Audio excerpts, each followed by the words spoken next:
How's everybody going? Good? Awesome. Thank you all so much for coming. I'm very excited to be here with you today.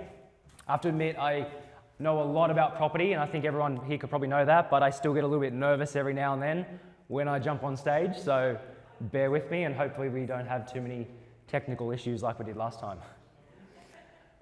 So yeah, just thanks again so much for coming here today, and I want to jump right into it and basically give you a quick rundown about what we're going to cover today. I've changed my slides a little bit compared to last time, so hopefully it makes it a little bit more engaging, and we get through this really good. So first things first, I'm just going to recap on my property investment journey myself and how I got started. I'm going to run through a little bit about who we are as a company, how long we've been in operation, how we help clients, and why we're different compared to a lot of other people.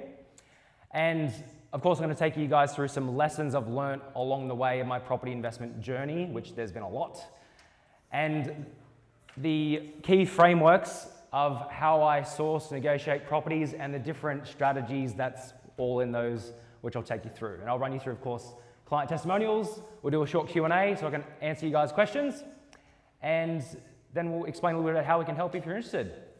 Sound good? Awesome. My clicker works. Awesome. Right, so for those of you who don't know, basically, I grew up in Wilmot, in Mount Druitt, in Western Sydney, which that's the shops. Like, this is a rough area.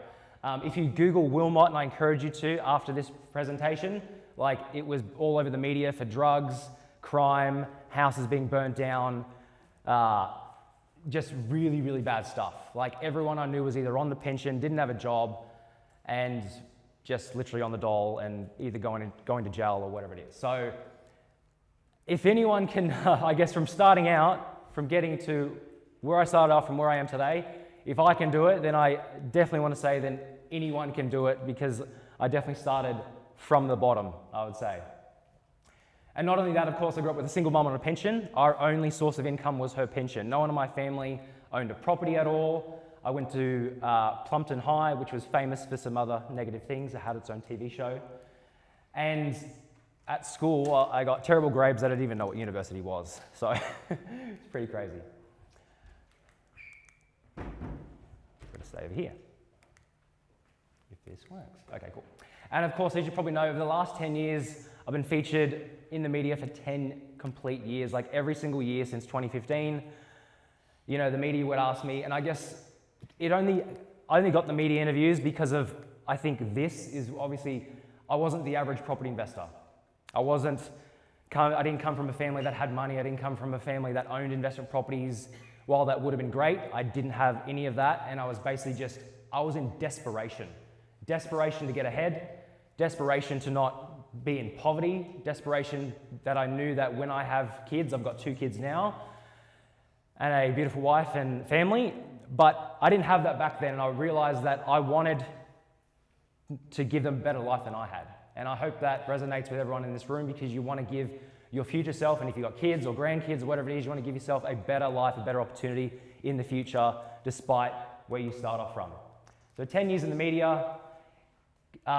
If I could ask a favor, if you could raise your hands if you read any of these books. Any of these books? Cool. Awesome. Pretty much most of you. Awesome. Thank you, Mark. And now, of course, I own 180 properties and counting, worth 130 million bucks. It's constantly changing, so you probably have seen different news articles and be like, how does this keep changing? But obviously I buy a lot of property.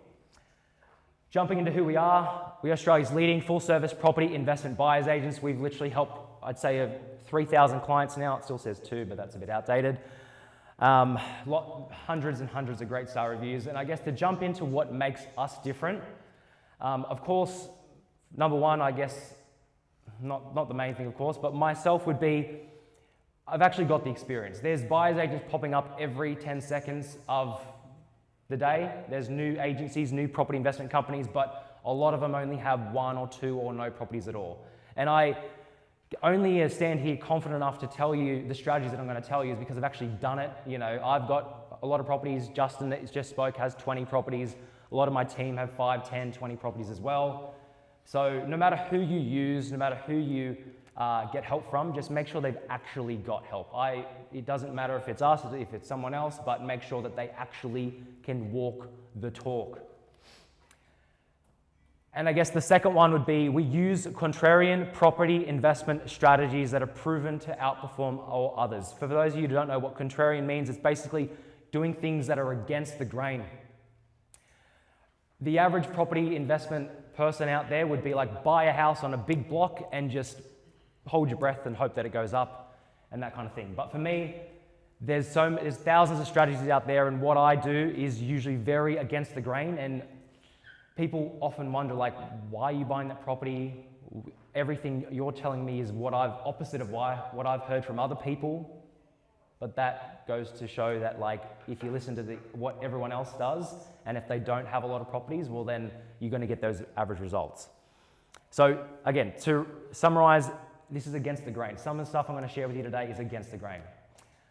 But to summarize what we do as a company, what we do as a business, is basically we help everyday people build real wealth through property investment with strategies that actually work. And of course, it's not about me. I want to show you an example of Naomi and Jen. This is just one of the thousands of clients. They started off with literally $60,000. It was probably less than that. That included their deposit, stamp duty, legal fees, buyer's agency fee, etc., etc. They started off with $60,000. The first one by memory, I picked them up, was this property right here, 14-8 Rose Gum Place, Red Bank Plains. You feel free to take a photo of that if you want to, it's totally fine. Those are the addresses of properties that we picked up. We bought that back in 2019 for $150. They're $550K now. 6 years, they've more than tripled in value. Now again, that's a villa, that's a unit, that's a townhouse, and that's another townhouse.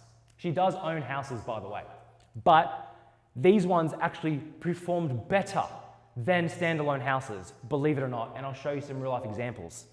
But just look at the average growth. Like Woodridge as an example, I bought thousands of properties here for clients, and I owned about 10 or 15. Justin owns some over there as well. We used to buy these for peanuts, $157, and back in the day, people would say, you are absolutely crazy, why are you buying that, shit. But now they're worth $520K. So it's against the grain, and this is just some of the examples.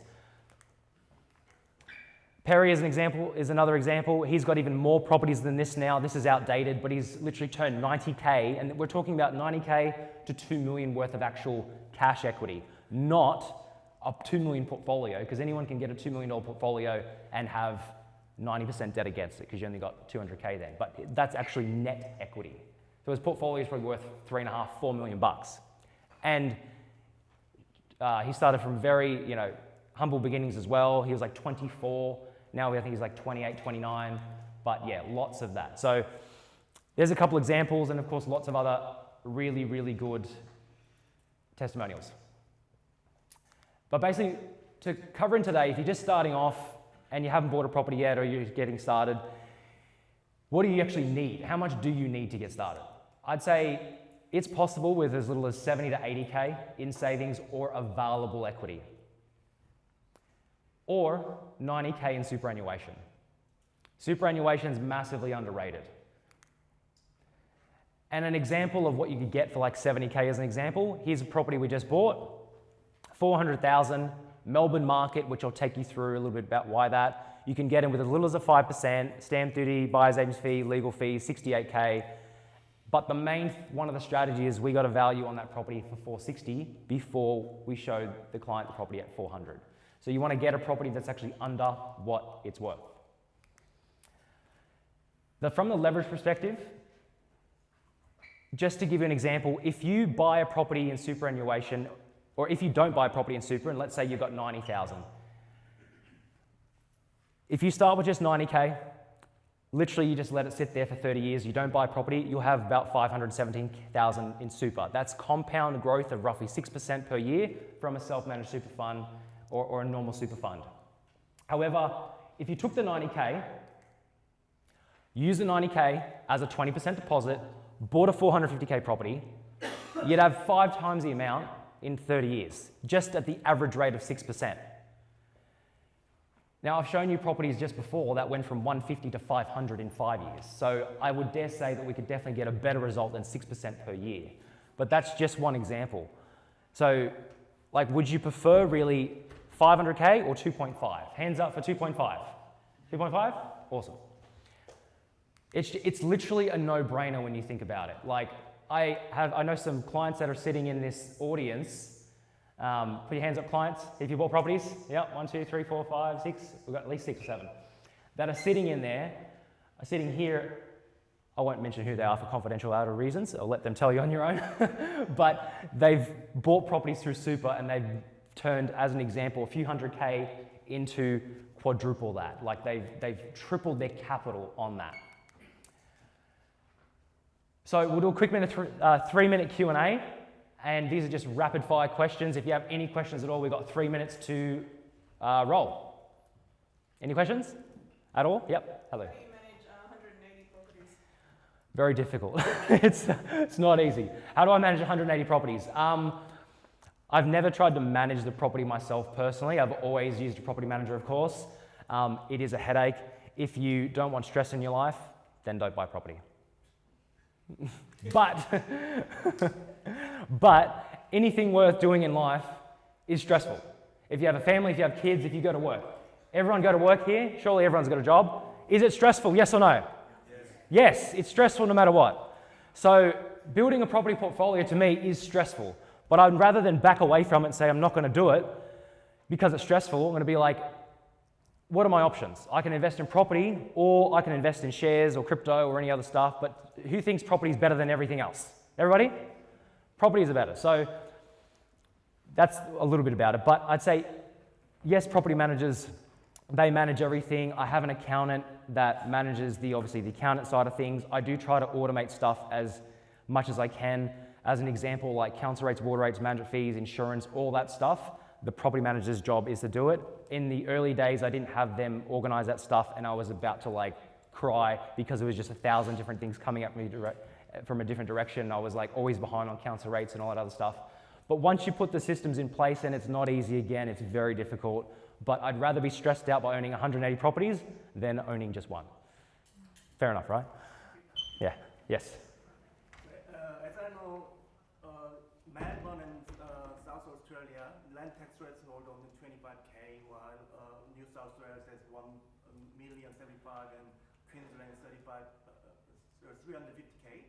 Yeah. But if we invest through the SMSF, how can we consider these factors? So should I invest? Because as time goes by, values up, and then also land tax, the fees also goes up. So how can we consider this factor when we invest through the SMSF? How can you consider land tax when you buy an SMSF versus not?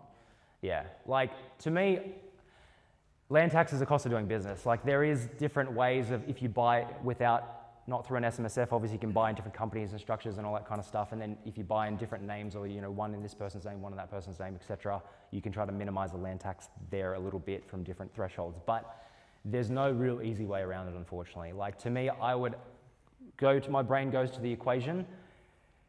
Yes, I might pay a bit of land tax by investing in a certain state and by buying lots of properties in that particular state, but where do I foresee and where do I believe the biggest amount of growth is going to happen in the shortest amount of time over the next 3 to 5 years? And then does that outweigh the amount of land tax that I would pay versus holding those properties compared to holding a property in another state? So to me, I've done that equation with them. Like, I believe Melbourne's right now is a really good market because it's been a terrible market for the last 6 to 7 years.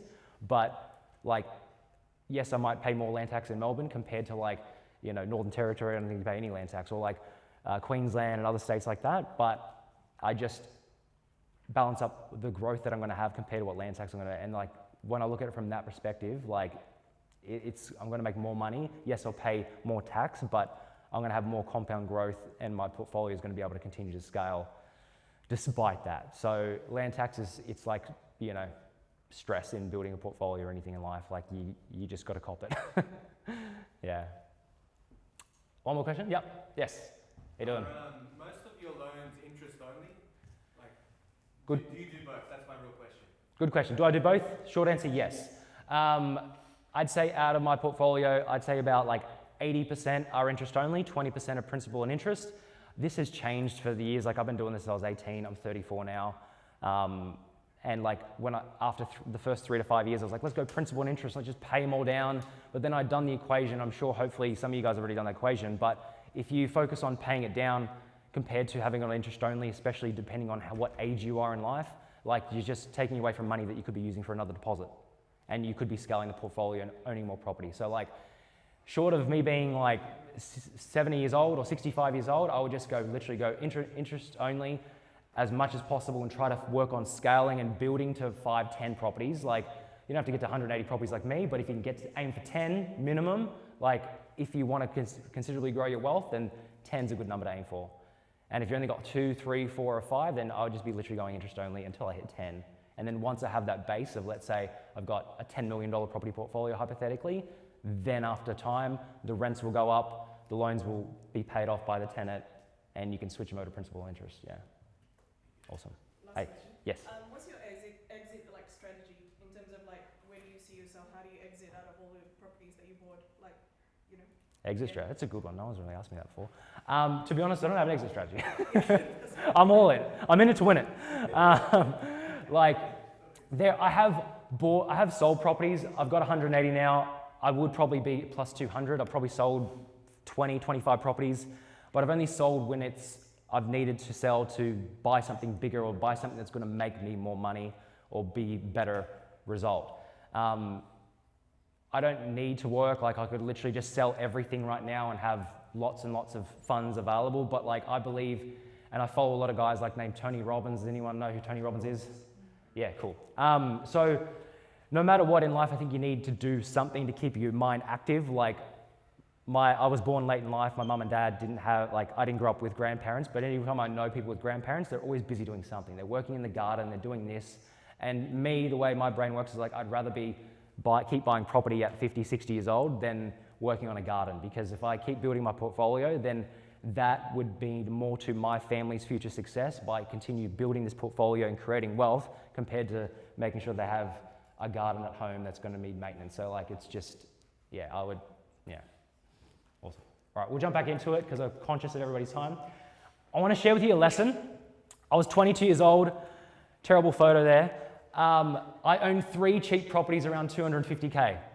I was in the middle of a meeting with a finance lender at St. George. I used to go directly to the banks of St. George, and the lady's name was Pauline. And basically I was trying to restructure my portfolio to get equity out to buy property number 4. I wanted to buy this 1-bedroom unit in Surfers Paradise, $169,000. And again, this is a contrarian way of investing, because like most people here would be like, why are you buying a 1-bedroom unit back then? And people did tell me that. And I'm like, well, that's all I can afford, so shut up. so yeah, again, I bought what I could afford, and I went to the bank, bloody clicker, and I was like, look, I want to buy this property. I didn't actually tell her the price that I had it negotiated for $169,000. I showed it to her. She said, what's the address? She put it in her bank, in her computer. And the back end of St. George, this is where I learned about automated valuations and desktop valuations and all that kind of stuff. She said, yep, the St. George just valued it from the software that we use at $230,000. And I freaked out at first. I was like, in a good way, because I was like, wait, you just valued it at $230,000? And that's how it works? They're like, yeah, I just put it in there and it does a desktop, it tells me what it's worth. I'm like, so technically, if I buy it, I'm thinking to myself, if I buy it at $169,000, then technically I can buy it, settle it, and just come to you value it at $230,000, and then I can refinance, take the money that I put in to buy this property back out, have that back in my account, and then I bought the property for free. And pretty much she was like, yeah, that's basically what happened. So I thought to myself, if that's the way the system works, then that's one of the strategies that I can use to buy a property that really good value, get it valued, and then get my equity back out. And again, I literally figured out I could buy a property with no money down. Like, obviously put the money down, but then I'm getting the money back in cash, which is insane. Like, call it a loophole in the system or whatever it is, but it's been around for ages, and it's one of the many strategies that I've used to scale the portfolio. Put a deposit down, get it valued, refinance, pull the deposit back out, put it back in my account, got the property for free. Obviously, you need the deposit first, most of the time. So you just need the deposit first. After that, once I figured more of this out, instead of just going to one bank like St. George, I spoke to mortgage brokers, partnered with some, Justin who you spoke to before, and basically realized that they could order vals not just with St. George, but with every single bank. So they go on CBA, Westpac, NAB, St. George, second tier, third tier, and like one property doesn't have like one value. Whereas like that's what everyone told me when I was growing up. It was like one property has one value, and I was like, and I believed it. But then not till I actually was in the game, and then they started running vals, and then one property I had came back with 7 different valuations. Like, how does that work? But that's how it is. So with that in mind, I want to play a quick quiz. Which one do you think has more capital growth? Because this is going to, I guess, show you a little bit about what I've learned. First, option A, and then once I show you the two options, people that think option A is going to grow more are going to raise a hand, or whether it's option A or option B. But this is a massive house, 800 square metre block. It's in regional Perth. It's regional. It has all the good stuff that people like. It's a house that's standalone, future development potential. You could put a granny flat, you could subdivide, you could add value, you could renovate. That was bought 18 months ago for 250K. Huge. You couldn't even build the property for 250K. To build a property costs more than 250K. So option A, do you think that will be better? Or do you think option B will be better? To run you through option B, it's a townhouse, ugly little townhouse. It's in a block that has 170 townhouses in that. It's usually big, big no-no. Same price, roughly, or 25K more, but it's in Bayswater, it's not regional, it's metro. So Bayswater is 10, 15 minutes to Perth, whereas the house is far away, like 3 hours from Perth. But a townhouse has got it's like much smaller, as you can see. These are the negatives about it. 2 bed, 1 bath, 1 car, it's only 58 square meters, got a little courtyard, people get worried of oversupply, resale value, but you've got a townhouse that's close to the city, or you've got a house that's further away. A lot of people nowadays are saying, I've only got 400K budget, 500K budget, 300K budget. I want to buy a house, but you can't buy houses in metro areas for 300K anymore, can you? So, which one, I guess, the people who think that option A is the best, raise your hand. Half the room, quarter of the room, 3/4. Okay, say 30% of the room. So 30% of the room, I'd say, think the townhouse is better. Who thinks the massive house on big square meters of land, which has development potential, all that other kind of stuff, granny flat, who thinks the house is better, is going to perform better? You got a few people, yep, at the back, I'd say, all right, say it's 50-50. These properties both, basically what they're worth now, let's have a look.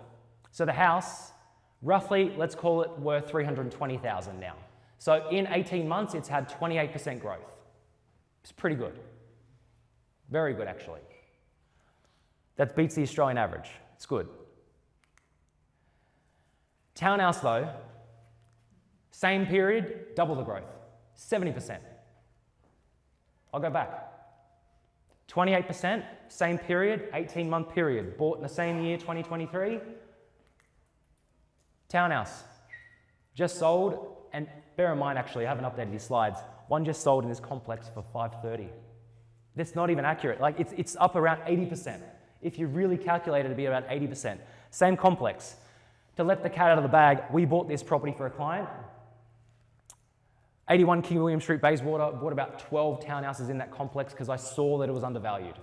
I bought them for 220, 250, 270, all the way up to around 330, 300-ish. And then I tapped out. I knew they were going to go to 500K, and now they have cracked 500K in 18 months. So, to reiterate, I'd rather compromise on the type of property than the location. I'd rather be 15 minutes to a city than 4 hours away from a city. I'd rather a townhouse or a unit in a really good location compared to a house that's in middle of nowhere. Not that there's anything if you're from regional areas, I'm not hating, I'm not discriminating, but these are just, I've known they've had better growth. And I want to go through this real quick. So, over the years of my journey, basically, I came along all these different strategies. Has anyone here heard of properties and buy, renovate, flip, and all that stuff? Yes, everyone's heard of that. Sounds cool, sounds sexy. You can do renovation, Airbnb, buy, renovate, rent out, the Burr method, buy a house, build a granny flat, become a developer, vendor finance deals, wrap properties, buying off the plan. You've got like these, it goes on forever. You've got 1,000 different strategies. And what held me back a lot when I was getting started is being like, oh, maybe I should do this. Maybe I should do that. Maybe I should do this. And I just wasted so much time. I obviously was figuring it out, but every single time I would come back to, I would look at what are the issues. So like obviously when you subdivide and sell, you've got to deal with council, you've got rejections, you've got wait times. There's, long story short, all those other strategies compared to the one I did. Sorry, I didn't know you were taking a video of that. I realized that the pitfalls were that they had too many things that I was relying on. They had too many other variables that could go wrong. And I thought, if I just stick to what I'm doing, buy a property that's really, really low, buy a property that's undervalued in a market where this is where I'll take you through the keys in a second, that's at the right time of the cycle, get it revalued, take the equity out and use another one. Like, you just can't beat that strategy. So, with further ado, the 6 keys of how I buy property.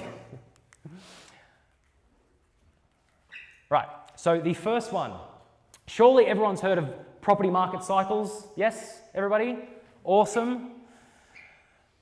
Market cycles tend to look a lot like this. There's another graph that I'll show you that I like a little bit better than this one, but you've got peaks and then it can taper off. So you want to buy at the worst time. When I was buying, and that's where, again, you will be contrarian against the grain when you buy. If you buy in places like Melbourne, half the room or half everyone you know will be like, don't buy there, land tax, don't buy there, government's shit, don't buy there for all these reasons, right? You'll have haters no matter where you buy. When I was buying in Queensland, I used to buy in Ipswich and Logan, and I know some clients here that have bought in Logan as an example with our help, and they've done really, really well. Some of them are sitting in this audience. But it wasn't the popular thing to do. So long story short, to summarize, you've got to time the cycle. And I'll take you through a little bit how I do that a little bit later on, but you've got to time the right time of the cycle. Like even in Queensland and Adelaide and Perth, we've moved on from those markets. We still buy a little bit some there, but I can recognize some clients in this room that bought like a townhouse in Queensland for 200. They're probably 550, 600 now. Dual locks that they bought for 400, they're like 900 now. But as that market changes, like I don't want to be buying right here because it's just like, sometimes they can sit stagnant for 10 years. Second thing is, and I've already gone through this a little bit, you want to buy a property, and I want the assurance when I buy property to get the property valued by a broker or have a broker on your team. So no matter what you do, even if you buy properties on your own, match with a mortgage broker that has a lot of properties. Doesn't have to be Justin. If it's him, great. If not, someone else, but make sure they got 10, 20 properties of their own. Because if you try to use a broker that doesn't have 10, 20 properties or a lot of properties on their own, they've got 1 or 2, like, to me, their opinion doesn't count for anything. They actually got to walk the talk. And everyone in property has an opinion. Everyone thinks they're an expert, and it's like, that's the way Australia is, unfortunately. So you want to partner with a mortgage broker to then make sure before you buy a property, they can run a separate analysis on it to be like, yeah, look, this bank valued at this bank valued it at that. Because then you have a clear, which goes to the next one, you have a clear recycle strategy. So you buy a property for 400, you only buy it if you know that your broker says, yeah, I'll get that valued at 500, then you buy it and get it valued and then take your equity out and then Bob's your uncle. The fourth thing is a little bit more in depth. So replacement cost. Replacement cost, inflation has driven replacement cost up, and this is where I love sticking to affordable properties that are anywhere between $300,000 to $1 million. We buy all different types of properties, houses, townhouses, villas, units, but if you look at a property as an example, like that townhouse back there I showed you, right, 275. You can't even build a townhouse for 275, and it was in a metro location.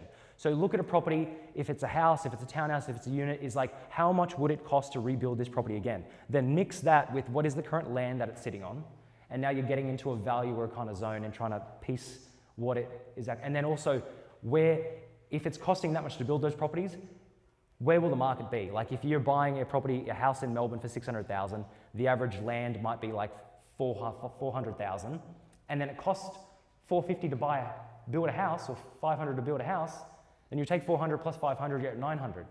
So the replacement value for a lot of houses are like 900,000 with the land, but you're picking them up still in Melbourne for 600,000. So it's just an important thing to understand.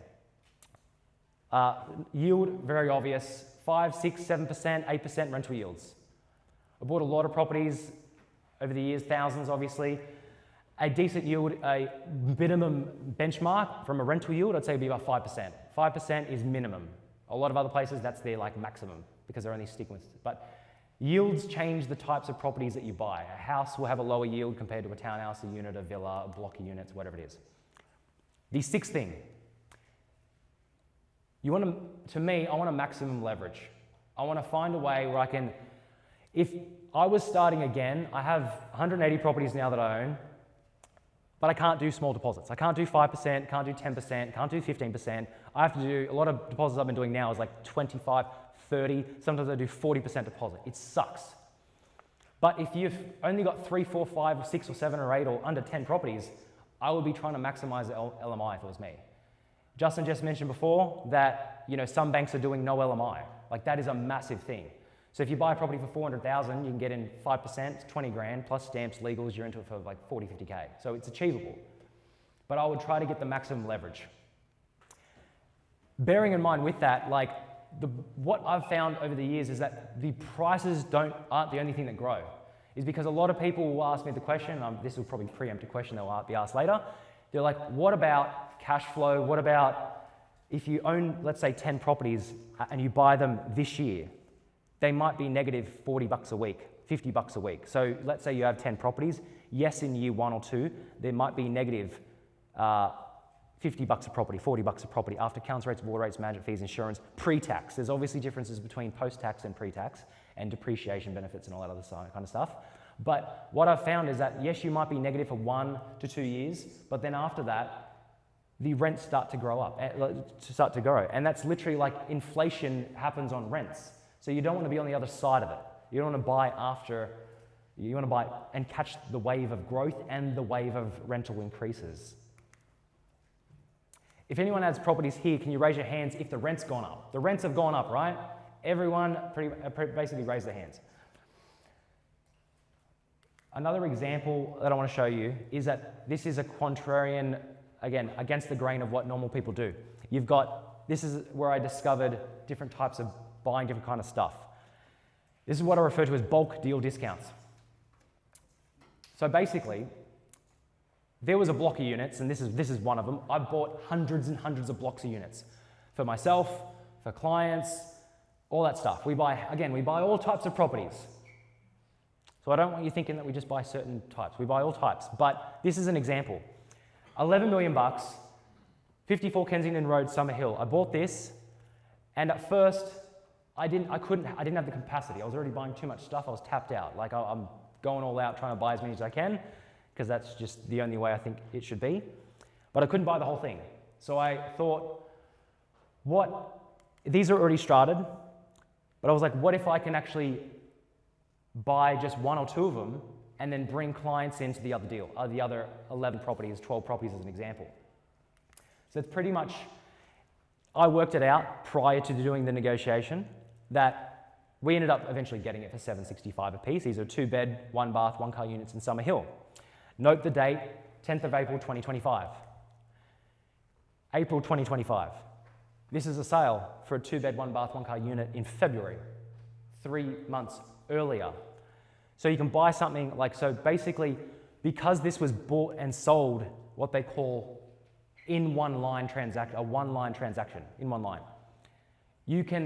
It's like getting a deal at Costco. You can get deals, you can get properties cheaper than what they're actually worth if they're sold in certain ways. It's property prices, what I've found, are all circumstantial.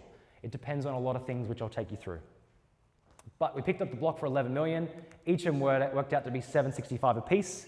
Comparable sales, 918, 950, 1.1, 1.150, same bed, same bath, same street too, Kensington, same street. Basically, the light bulb moment that I had, I could bring other people with me, bought for 765, literally a month later, revalued at $1 million. So how would this work in sense of getting the equity out? I bought one of them, another 12 clients bought the other ones, bought it 765. Clients I know put down a 10% deposit, 10% of 765, 70K plus stamp duty legal fees. Let's say they're into it for 100K. Put 100K down, their loan, 688. They revalue literally less than a month later. The valuations came in at minimum million. Some of them did come at 1.1 million, bear in mind, but we'll go off a million. They get a new loan, 80% of a million. So they take it up to 80%. They get a lower interest rate when they take it up to 80%, not 90%. The old loan of 688 becomes 800. Yes, the loan goes up, but that's part of doing business. But they got the cash out. They actually got more than what they put in. They got 110K out, and then they put 100K in to buy it. So they technically made 10K on top of their deposit and kept the property for free. So this is just one example. I've seen it where sometimes you get double the amount of equity you get out. Like, it just depends on the deal itself. But those deals are very, very, hard to come by. Unless you actually do this every single day, of course. So, basically, one of the many strategies out of the 6 that I mentioned, we want to get properties that are undervalued. And going through circumstantial, this is how it's possible, because a lot of people believe that the only way that if a property sells, what it sells for is the market value. I don't believe that. 90% of Australia believe that the price of a property sells for is the market value. Well, I believe that it's circumstantial. You can sell a property for less or high. Like, who's gone to an auction and you think it's going to sell for 2 million and it sells for like 3 million, right? Like, stuff can be sold overpriced and some stuff can be sold underpriced. So an example of that is bad marketing, bad photos, not featured, less eyeballs, less offers equal lower sale price. Like, it's a combination of things.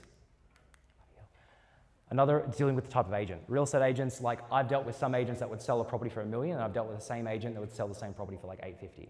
Believe it or not, the type of agent that actually sells your property, their knowledge, their experience, if they're in the exact same location of where they're selling, like the caliber of agent they are, the brand they work for, you can have a property sell 20% above or 20% low just from the type of agent. And the sale campaign, bad presentation, access issues is a massive thing. Clients in this room would understand this, that if you buy a property and there's a tenant in there, like, I get excited. If the property's on the market, or if it goes to market, or if it's off market, whatever it is, but if there's a tenant in there, I get excited. And the reason why that is, because when you have a tenant in a property, it makes it harder to get access to the property. If from the other side of perspective, if I'm a selling agent trying to sell a property, I've got to call them up, give them 2 to 3 days notice, then take people through. You might have their stuff all over the place. It might be messy, it might not be messy. They might have a cat or a dog or a family or whatever it is. You've got to and people can't visualize themselves in the property when there's shit everywhere, basically. So bad access issues, like having a tenant in there, is makes a property more likely to sell for less than what it's worth. A lease agreement is another example that I want to go through real quick. A lease agreement, I bought properties that have had an extended lease on it had like 2 years left remaining, and it was rented for 400 when it should have been rented for like 600. So would you buy a property if it was rented for $200 per week less and you were negative $200 a week for the next 2 years? That's I'd say that's $24,000. If you were negative $24,000 over 2 years, would you buy the property? That's the question that I asked. But then it comes down to, how much is that property actually worth?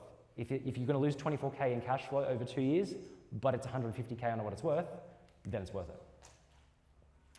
And last but not least, buying in a distressed market, undervalued market. And that's basically a market like Melbourne. Prior to that, it was Queensland, so on and so forth. And again, I don't discriminate on the type of property, and I'll show you why. One last quiz. Which one is better, option A or option B? This time, it's house versus unit, not a townhouse. This is a house. It's sold in 2019 for $455.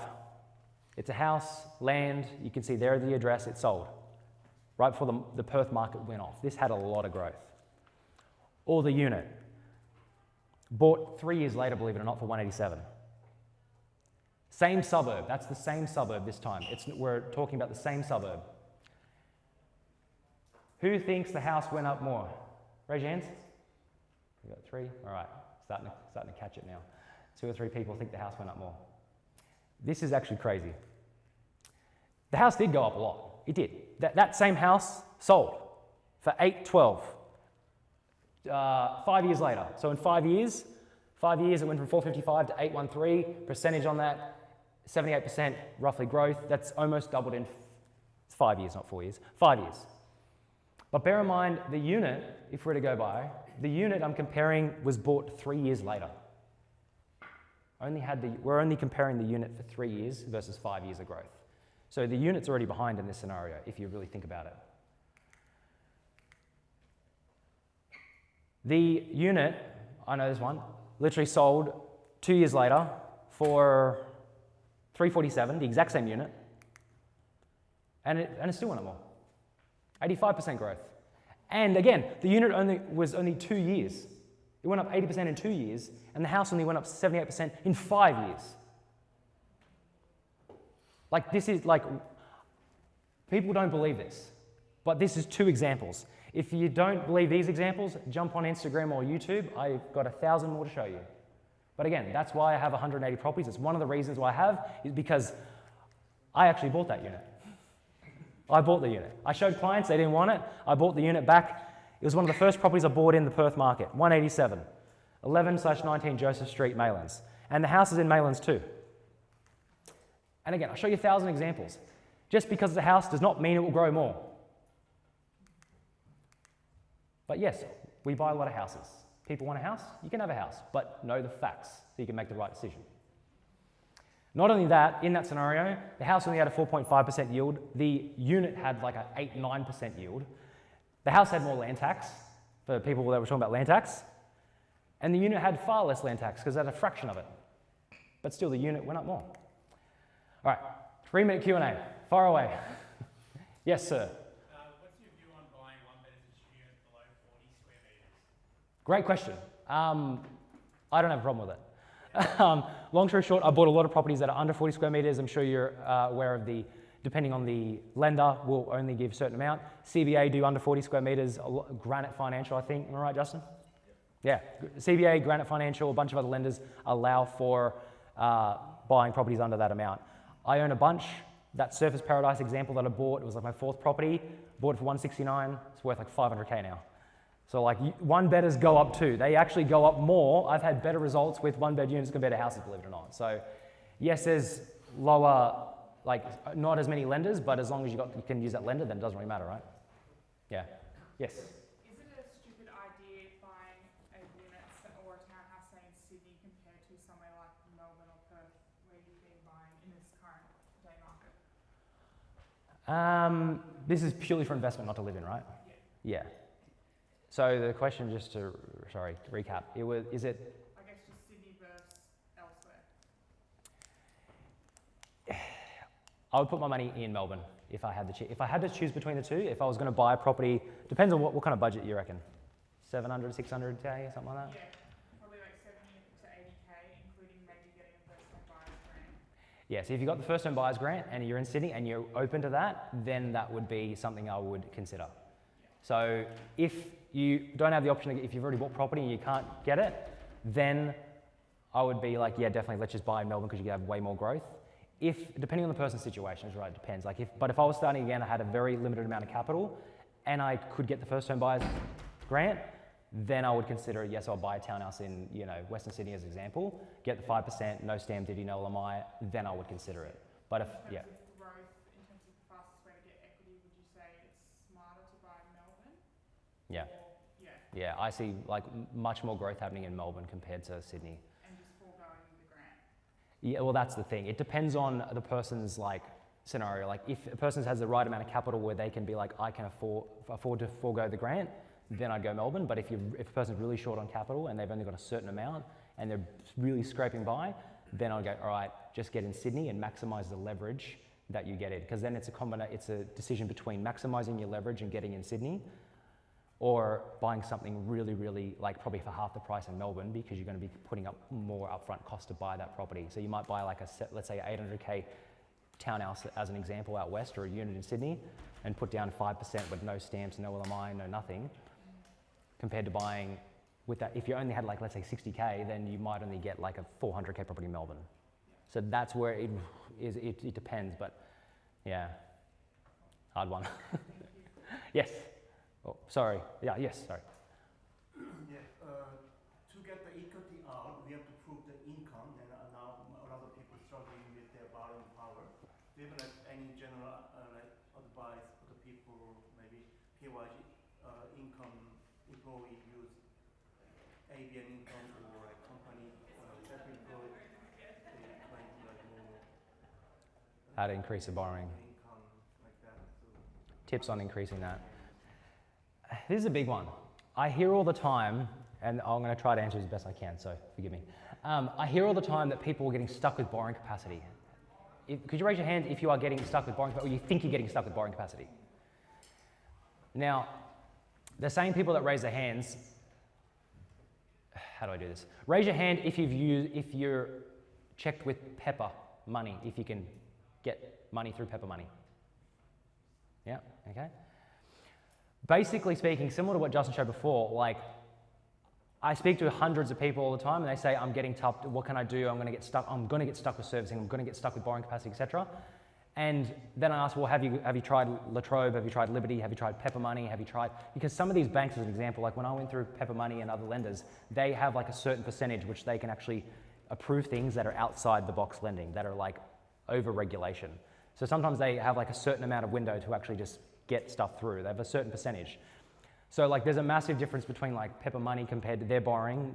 They might say you can borrow $1 million and Westpac might say you can borrow like 400,000. So like if you really time it the right way, like you can stretch. And I think people get stuck with worrying about when they're going to tap out as opposed to just like going for it. Like you'll hit hurdles, but if you get stuck with one lender, then you can work with a mortgage broker once you're stuck and then see what they can do. See what they can refinance to another lender with, maybe this lender doesn't take into consideration, you know, business debt or whatever it may be, or maybe recalculate, reshuffle your scenario. But like I've never seen many people actually get fully stuck where they have no options at all. Because even if you get stuck in your personal name for a period of time, switch over, buy through superannuation. Yeah. We've got one more question. Yes. Sorry. Can you walk us through your revaluation process and the tools you use? Revaluation process. So the simplest version, I would say, like if I'm negotiating and buying a property and let's say it's 400,000, whether I buy it beforehand or afterwards, but basically I email a mortgage broker. This is after I've done a comparable market analysis to figure out what other properties are selling for. But basically, no matter what, you can email a mortgage broker as long as they're, you know, willing to give you the time and then you've, you know, serious as well. They can literally run valuations on 4 properties from 4 different banks, and they'll email them to you and just say CBA valued at 500, Westpac valued at 460, NAB valued at this. There's different types of valuations: full val, desktop, drive-by, automated valuations. Desktops are the easiest ones to get when you're buying bread and butter type of property. They are the best ones to do, desktop valuations. Yeah, cool, awesome. All right, I'll fire away. Right, so just in case you're thinking, like all the examples that you've showed, like, 'cause I've showed a lot of examples 4 or 5 years ago, you're like, yeah, that's great, but what about now? How much are property prices now, right? Because they're not 140K anymore. Here is one example that we bought 2 months ago. 1 bed, 1 bath, under 40 squares, like the gentleman back there said. St Kilda East. St Kilda, many people say, and if you Google it, it's very similar, affluent neighbourhood compared to Bondi. So this is, yes, it's a affordable, and I'm not saying to buy just affordable stuff, we buy higher stuff as well. But 273, 1 bed, 1 bath, 1 car in St Kilda, rent for like 430, 400 a week. It's like over 8% rental return, renovated flooring, renovated bathroom. Like, mark my words, take a photo of that. Guarantee you those will be 400,000 in the next 2 to 3 years. Guaranteed. Like I no financial advice, obviously, yeah, but I know these are going to be 400, 450,000. And to take a property, let's say you put down 10% deposit, 10% of that, 27K. 20%, 50K. It's achievable for most people, for pretty much anyone. So look at the capital perspective. If I put 10% down to buy that, we'll call it 20%, 50K, and it goes from 273 to 450,000, which I know it's going to be worth 450,000 because I've done this 1,000 times. 450 minus the loan that would be left of 220, 450 minus 220, would be like 230 odd thousand. I'm turning 50K into 230 odd thousand. I'm quadrupling my capital.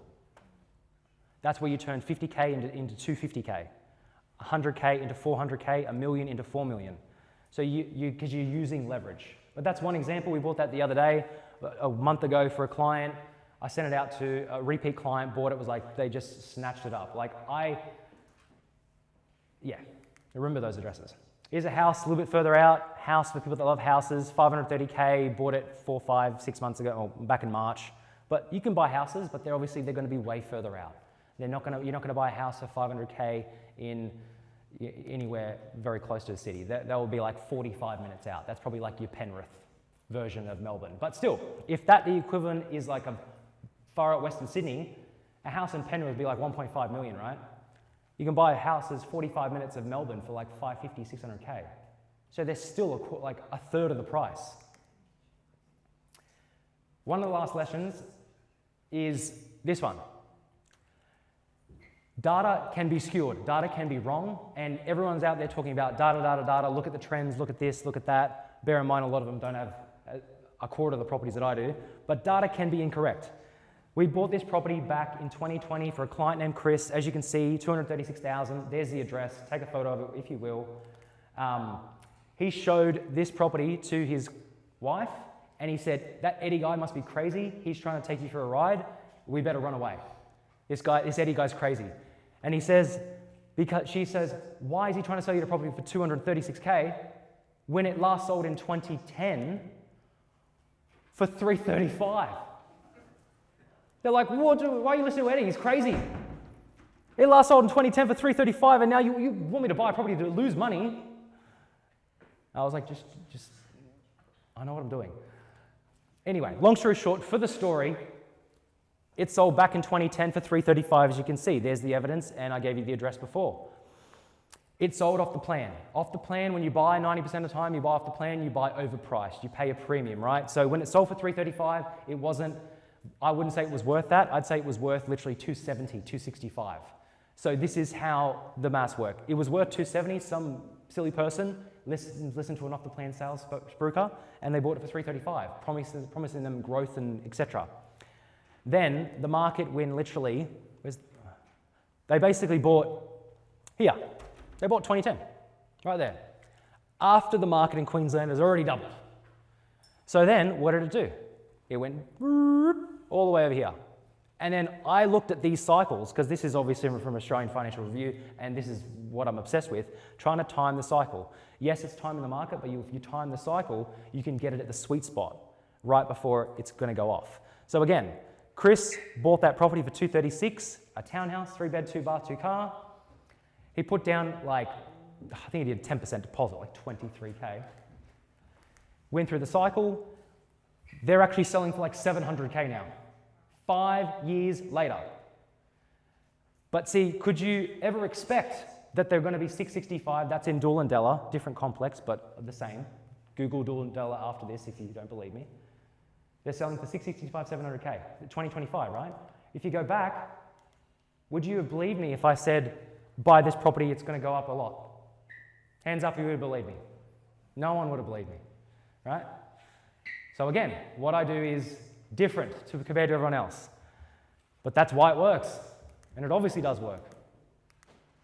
So yeah. And from a capital perspective, right? Yes, it went up 181%, but back to the capital allowance.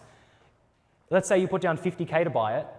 In 5 years, you're turning 50K as a deposit into 465K. In 5 years, you're getting an 800, almost 1,000% return on your capital. So if you basically, to put things in perspective, if you just left 50K in the bank, it would take like 33 years to get there. So what would take 33 years, you do in 5 years. Probably even take even longer than that. Now, again, go back to the type of property. It was a townhouse. And not everyone wants to buy a townhouse. People want to buy houses and all that other stuff, but believe it or not, units and townhouses actually have more growth a lot of the time than anything else. One last question. Who thinks, could you name what state you think has grown the most? New South Wales, Queensland, Perth, cool. Yep, all right.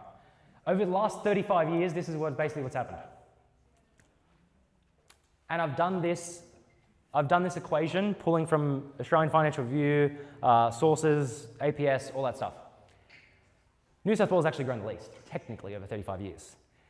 Ironically, what was the cheapest back in 1990? The cheapest one was 97K, and technically, it's gone up the most in percentage. You see how when I compared the unit versus the house, the unit was cheaper, it was 187K and the house was 500K originally. Now the house is $1 million, but now the unit's like 450, 500. The cheaper ones usually go up the most, believe it or not.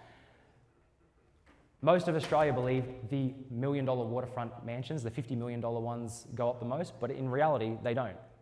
Percentage, affordability always wins. And using that cycle, basically, going back and looking at the cycles, how I time these different markets. Timing the Queensland market, there's clients here that I know that hopefully they'll talk to everyone else and share their experience later on, but they bought properties in these markets and they've tripled, they've quadrupled in value. And to summarize, I'm buying the hell out of Melbourne right now. I'd be buying in Melbourne if I was anyone. Like if you don't buy a property in Melbourne in the next month, I'd be upset if you didn't. Even if you buy it on your own, it doesn't matter. I don't even care if you go through us or not. But you're gonna catch some good growth there, right? And I did a video on YouTube about a year ago saying Melbourne's gonna go off. Everyone's like crickets. Everyone's like, you're crazy again. But now the media is starting to pick up. What happens when the media starts to pick it up? The media starts to pick it up, and then more media articles, and then unfortunately it goes up through the cycle. Let me get back over here. It goes up, the media catches it right here, and then people start buying, smart people start buying, it goes up, it goes up, and goes up, and then the media will still go. And then even when it's past here, the media will still be like, let's buy there, let's buy there, let's buy there. Queensland's tripled in value, quadrupled in value, and the media's like, Queensland's gonna go up. I wouldn't be buying, I'd rather buy in Melbourne. So you gotta time the market. So basically, to summarize, again, you can get in with as little as 80K, you've seen the examples. And to me, would you agree that this strategy seems like it actually works? Does it seem like it actually works? Awesome. To me, this strategy compared to all other strategies that are out there in Australia is 1,000 times better for obvious reasons. And to me, it could be the bridge between where you're at now in life versus where your future self, where you see yourself at. But this strategy could be the one that get you from left to right, from A to B. So pretty much what I can say is, even if we're coming to the end, but basically, if I had more than 60 seconds, it's almost impossible to share everything that I know with you guys in just 60 seconds. I'd have to have literally a month with you guys, and I know that people don't want to be stuck in a room with me for a month. But basically, while everything I've showed you here today is valuable, there's more stuff to be learned. It's just the tip of the iceberg. And pretty much, I was faced with two choices. I'll be like, I'll give you all this information, you can go off there and do it on your own, or I can be a bit more proactive and create a win-win scenario and help you guys if you want the help. We only take on a certain amount of people per month, and we definitely say that we want to work with people that have the right attitude. People don't have the right attitude, we don't want to work with them anyway. Thank you all so much. Thank you very much. I'll see you out there.